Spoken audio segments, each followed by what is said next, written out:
Try and be as brief as my buddies here. First of all, as I said, I'm very grateful to God for giving me the desire to even do what I do. To the voters, in my 10 plus years of now running for office, I've never seen such a nasty campaign. And for the voters to be able to judge you based upon your work, I have an incredible respect for our community that I represent, and so I first of all want to give kudos to them. To all of the workers, what Assemblywoman Lowenthal was just saying, we had so many people who've been working every week, several days a week. Quite a few of you guys have worked week after week, 7 days a week, 5-6 hours a day. That's what made the difference in this race.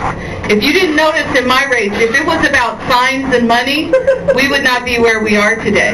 But it was because we actually talked to the people, we let the people know what was important, and we connected with them. I've got some labor buddies also in the house. I know air traffic controllers.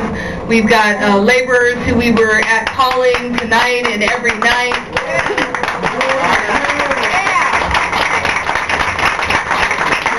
I know the Teamsters ran an incredible labor program, and we had CWA that was calling on behalf of all of us. But I also want to talk about the ethnic bridges that we did.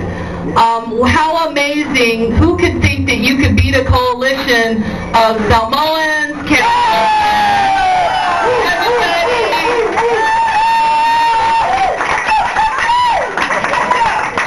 and to my family, you know what?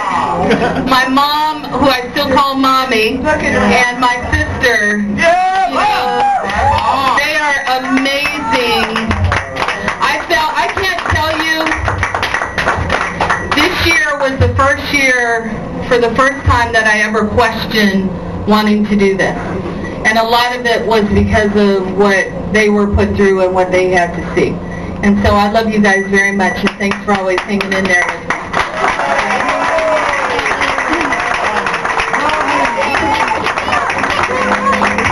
To our givers, I see so many of you here in the room, whether you gave $5, whether you gave $25, whether you gave $1,000, whether you helped with a PAC or your company of $5,000.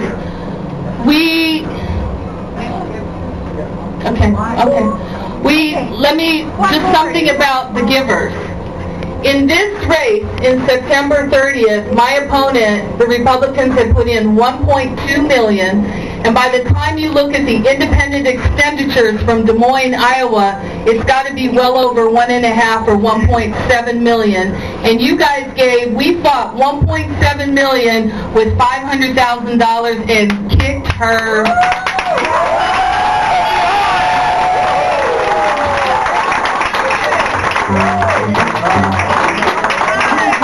Just a few more to Stoney and the staff.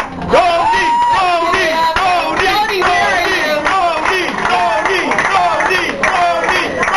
See, people don't know I got several triple threats that we have going on. And Stoney, and also what I want to say personally to the staff of the 37th Congressional District, they did their jobs 5 days a week, working hard, listening to just so much negativity, but stayed focused, and then came here and helped us get it done. Thank you so much, you guys.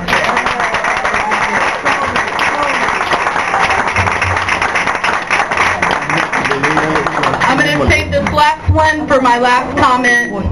I just want to talk to you a little bit about what you're going to be seeing tonight on TV. These are tough times. I spent the whole day taking people to the polls. And I saw lines that I didn't see when President Obama ran 2 years ago that were out there. Lines in my precinct. People are hurting. And so what I want to say to you is that we might have won the battle, but we have not won the war. In fact, it's actually worse. And so what I want to say to you is this same enthusiasm that now we're going to have a governor and we're going to have our lieutenant governor and all the things we're going to do. but you haven't seen a fight like we're going to have to galvanize and work together for the next 2 years for the real big fight. That's right. Because it's serious, and we're going to have to work together. Lastly, what I want to say is to the folks, someone said, you know, yeah, this is special. I'm so excited to have 2 more years to serve the people I care about. And for the first time in my service, I finally feel like the people that I love actually love me too. And that's pretty amazing.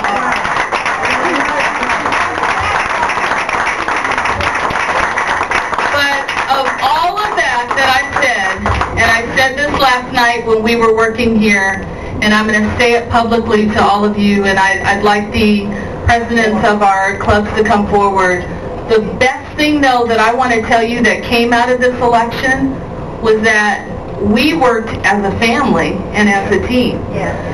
And that's not happening everywhere. And to see, you know, water, state, federal, and come on up here, clubs. You guys are amazing. First of all, our Secretary of the California Democratic Party, Eric. Come on up here, Eric.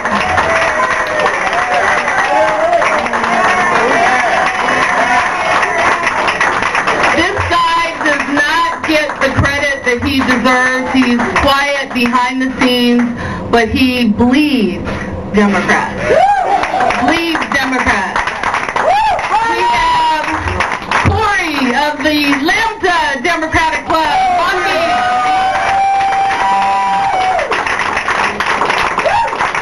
We have Betty and Summer with the Democratic Women's Study Club.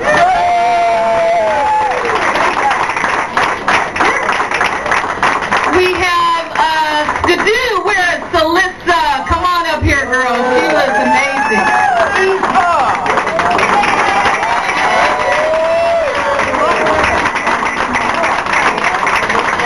And where's Yes We Kid? Yes, we did. Where are they? Are they here? They're not here. Okay, no problem. And what about our young Dems? They're not here either. Okay, what I just, as I'm going to turn it over to them, I do want to acknowledge one of our elected officials here in the audience, Dr. Felton Williams.